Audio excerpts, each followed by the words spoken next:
Russia దేశంలో వారి బోర్డర్లో మిలిటరీ సైన్యము అక్కడ మోహరించి యుద్ధము జరుగుతున్న సమయంలో వాళ్ళందరూ కూడా టెంట్లు అంటే గుడారాలు వేసుకుని వాళ్ళు మిలిటరీ టెంట్లు వేసుకుని వాళ్ళు డ్యూటీలు చేస్తూ ఉన్నారు, యుద్ధానికి సిద్ధపడుతూ ఉన్నారు. అలాంటి సమయంలో ఒక రాత్రిపూట ఒక డేరా కింద ఒక సైనికుడు అక్కడ కుర్చీ మీద కూర్చుని ఆ టేబుల్ మీద తలపెట్టి ఏడుస్తూ ఆయన పెన్ను తీసుకుని ఒక ఉత్తరం రాస్తూ ఉన్నాడు. ఒక దేవునికి ఒక ఉత్తరం రాస్తున్నాడు. అయ్యా, నేను నా స్నేహితులు నమ్మి కొన్ని లక్షల రూపాయలు అప్పు ఇప్పించాను. వాళ్ళందరూ కూడా ఇప్పుడు నన్ను మోసం చేశారు. అయితే అప్పులు వాళ్ళందరూ వచ్చి నా భార్య అని పిల్లల్ని, నా తల్లిదండ్రులను హింసిస్తున్నారు. ఇళ్ళన్నీ కూడా ఆక్రమించుకుంటామంటున్నారు. ఈ రుణం నేను తీర్చలేను. ఈ రుణం ఎవరు తీరుస్తారు అని తన యొక్క ఒక లెటరు ఆ రాత్రిపూట కన్నీటితో ఒక లేఖ ఆయన దేవుడికి రాస్తూ ఆ రాత్రి వరకు రాసి అదే టేబుల్ మీద ఆయన తల వంచి ఆ పేపరు పక్కన పెట్టి ఆ తర్వాత పెన్ అక్కడ పక్కన పెట్టి ఆ కన్నీటితోనే ఆయన నిద్రపోయాడు. ఆ సమయంలో రహస్యంగా రష్యా దేశపు చక్రవర్తి యుద్ధ భూమిలోకి వచ్చాడు. తన సైన్యం ఎలర్ట్గా ఉన్నారు అని ప్రతి ఒక్క క్యాంపుని దర్శిస్తూ ఉన్నాడు. ప్రతి ఒక్క డేరాకి, ప్రతి ఒక్క టెంట్లోకి వెళ్తున్నారు, ఆ శిబిరాల్లోకి వెళ్తున్నప్పుడు ఈ సైనికుడు ఉన్న శిబిరంలోకి వచ్చాడు. అతను పగలంతా కూడా ఆయన డ్యూటీ చేసి ఆ రాత్రిపూట అలాగా ఆ అప్పుల విషయం ఏడుస్తూ ఆ ఉత్తరం రాసి పడుకున్నాడని చెప్పాను కదా. ఆయన పేరు రష్యా దేశపు చక్రవర్తి, ఆయన పేరు నికోలాస్. ఆ నికోలాస్ వచ్చి ఆయన ఈ నిద్రపోతున్నాడు చూశాడు. ఆ లేఖ అంతటిని కూడా చదివినప్పుడు ఆయన రాసిన అప్పుల చిట్టంతా చూశాడు. కింద ఈ అప్పులు ఎవరు తీరుస్తాడు అని రాసి అక్కడ ఆయన పడుకుని నిద్రపోయాడు.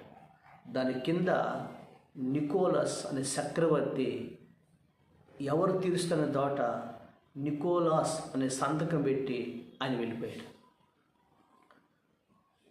ఆ దేశపు చక్రవర్తి తెల్లవారుజాము 4 మెలకు వచ్చింది. డ్యూటీ టైం లేచాడు, తుల్లిపల్లి లేచాడు. రాత్రి లేకపోయింది అనుకున్నాడు.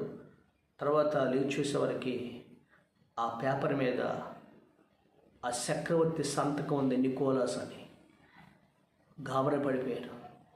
రాత్రి చక్రవర్తి గారు దర్శించాడు, ఈ శిబిరాలు దర్శించాడు. ఆయన టెన్షన్ పడి చూసినప్పుడు నా రుణం ఎవరు తీరుస్తాడు అన్న చోట ఆయన సంతకం పెట్టింది కదా. చూశాడు. తెల్లవారి పాటికి ఆ నికోలస్ తన సైన్యముతో కౌరుపెట్టి పంపించాడు.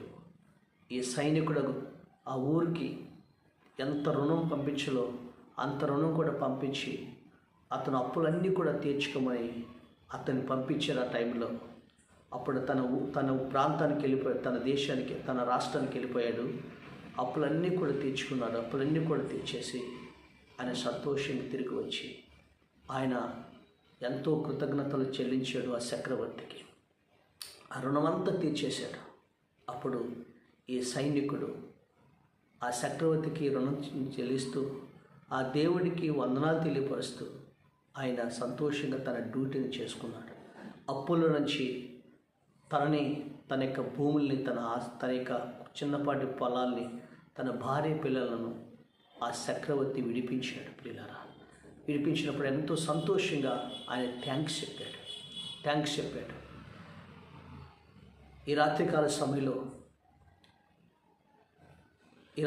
సమయంలో ఈ లోక సంబంధమైనటువంటి ఒక చక్రవర్తి ఆ సైనికుడు నమ్మకత్వాన్ని చూసి, ఆ కన్నీటిని చూసి తన రుణాన్ని తీర్చినట్లు తీర్చిడే మనం ఆరాధిస్తున్న దేవుడు, మనం ప్రార్థిస్తున్న దేవుడు ఆయన ప్రపంచానికి చక్రవర్తి.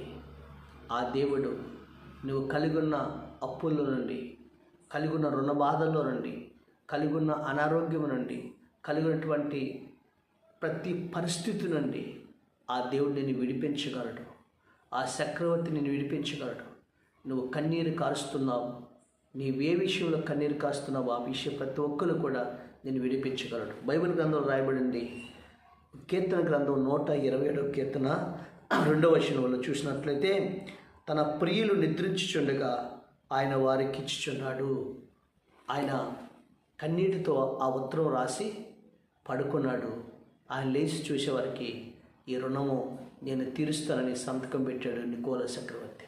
ఈ రాత్రి మన ప్రియుడు, మన చక్రవర్తి, మన ప్రభువైన యేసుక్రీస్తు ఆయన నీ రుణాన్ని, నువ్వు ఏ కన్నీటికి కారణమైన ప్రతి పరిస్థితి నుంచి ఆయన నిన్ను విడిపిస్తాడు. నీ కన్నీటిని నాట్యంగా మారుస్తాడు, నీ దుఃఖాన్ని సంతోషంగా మారుస్తాడు. సమస్త బంధకాల నుంచి విడిపించి నీ కోరికను సిద్ధింపచేసి ఆ దేవుడు ఈ రాత్రికాల సమయంలో నీ జీవితాన్ని, నీ నవ్వుని, నీ దుఃఖముని ఆయన నవ్వుగాను, సంతోషముగాను, ఆనందంగాను మార్చి అన్ని పరిస్థితుల నుంచి నేను విడిపించును గాక. ఆమేన్. ఆమేన్.